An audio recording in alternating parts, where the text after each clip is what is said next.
Hey, Ghoulash here, and welcome to another episode of The GHOULOG. It's another lonely Valentine's Day, and since it's the day of love, I thought it would be appropriate to count down a list of the top 5 couples in horror. Maybe this list will make you a little happier you're not in love. Though, maybe it'll make you a little more depressed. I don't know.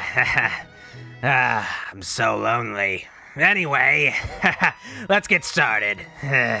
Number 5. Ash and Linda from the Evil Dead series. Ash Williams and his girlfriend Linda are probably one of the most recurring couples in horror films, but the funny thing is that they're barely seen together beyond the first film. But in a way, Linda had a huge impact on Ash, especially her death, and especially the fact that Ash murders her, because she became a Deadite. It could be said that the tragedy of Ash's long-lost love is what made him the kick-ass, sort of dumb guy we know today with his chainsaw arm and his alcoholism and a lot of the depressing aspects. In a way, the Evil Dead trilogy is kind of a backstory for Ash versus Evil Dead, and Linda is definitely a huge factor in Ash's storyline. She even reappears, and the funny thing about Linda is that she's played by different actresses across all the movies. I can't even keep track of all the different Lindas that have appeared in all these movies. She really is a big part of Ash. He's a very haunted goofball, I gotta say. Kinda gonna see we Number 4. Herbert West and Dan from Re-Animator. Okay, this is the only bromance on this list, and you're probably saying, Ghoulash, you fucking idiot. Herbert West and Dan aren't gay. Like, why do you even bring this up? If you really think about it, Herbert West is really, really attentive to Dan, and for whatever reason, Dan doesn't leave Herbert West. Like, even in the sequel, he's still hanging out with Herbert West. They're still living together, even though Herbert West was kind of responsible for ruining Dan's life. Dan still continues to hang out with Herbert West. Herbert West was responsible for Dan's girlfriend's death, and that was Barbara Crampton. She's nothing to sneeze at. Still, Dan doesn't seem all that worried about losing Barbara Crampton as his girlfriend. He still hangs out with Herbert. They seem to be the best friends, and even if they aren't gay, they still have this bond. And really, Valentine's Day is all about strong relationships. It doesn't have to have romance. What happened? He attacked me? No, Dan! Dan, I can't help it if his heart came out! God, Herbert, he's a cop! Juice!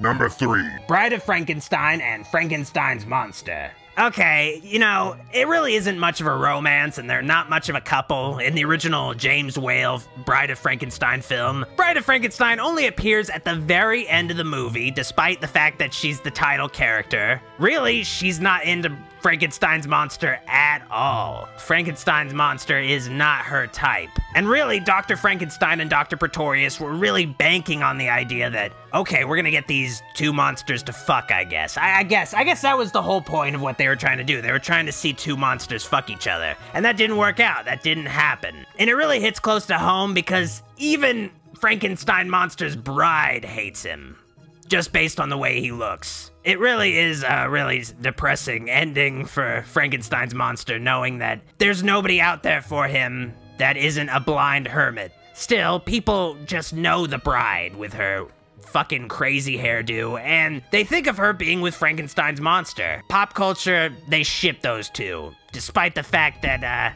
they want nothing to do with each other.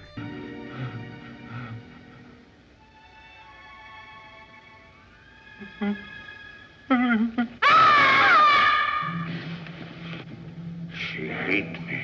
Number 2. Chucky and Tiffany from the Child's Play series. Now, Chucky the Killer Doll had like 3 movies to himself, where he didn't have a girlfriend, he didn't have any romance in his life, he was just trying to kill this kid Andy. But that all changed in the 4th film, where Tiffany was introduced, who was his girlfriend before he became a killer doll, and she entered the story, and she became kind of Chucky's main motivation. Chucky became more interested in starting a family, in settling down. He wasn't really that invested in, you know, a normal life with Tiffany, but up to that point, the films were all about just Chucky going after Andy, but then it became about Chucky and Tiffany being together and starting a life, and their killer instincts getting in the way of their romance. Tiffany has appeared in every film since, and they've had an on and off again relationship, but even when Tiffany becomes Jennifer Tilly, they're still together. It's not the best relationship to be in, especially when Chucky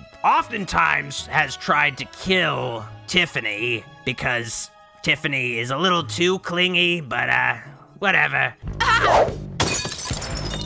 What would Martha Stewart say? Fuck Martha Stewart! Martha Stewart can kiss my shiny plastic butt! Number 1. Gomez and Morticia Addams from the Addams Family movies. Okay, the Addams Family movies aren't really horror films. They're kind of just dark comedy family films, but they kind of have a horror vibe to them. That's unavoidable. Like, they live in a fucking haunted looking house and shit, and they're like this dark family. Like, it's fun for the whole family if you're a goth family, I guess.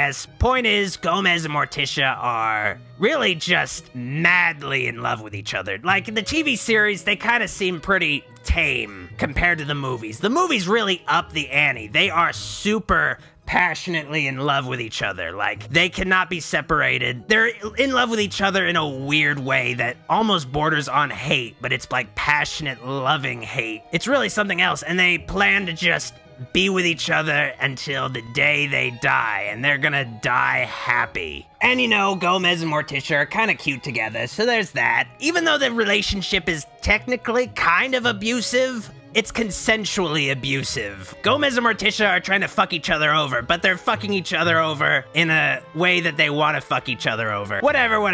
Still, who wouldn't want to have a Gomez to their Morticia? Enough said. Do you remember our honeymoon? That glorious cruise. No calls. No care. No survivors. Cara mia. So, you still desire me after all these years? The old ball and chain. Forever. I'll get them. Anyway, to wrap things up, let me know what your favorite couple in horror films is. Maybe I didn't mention it, and maybe you want to tell me what it is and complain that I didn't mention it at all, and say that I'm a dick or whatever. Thanks for that, by the way. Oh boy, I really love talking to you. Anyway, I'm gonna have a question for Ghoulash now. You can ask questions too in the comments below. Let's see what the question is. Dylan Media asks, hey Ghoulash, what's the worst Jason movie? Well, that's pretty easy. It's Jason Goes to Hell. Jason Goes to Hell just sucks. There's nothing good about Jason Goes... I mean, there's some good things about Jason Goes to Hell, like the ending. There's good moments in that movie, but otherwise, it's just really weird. Just didn't have enough Jason, it didn't have enough kills, it didn't have enough of what you want from a Friday the 13th film. But anyway, subscribe to Dr. Wolfula's channel, and make sure to follow all of his social media accounts, Facebook, Twitter, Instagram, all that jazz. Anyway, I've been Ghoulash. You fucking weirdo.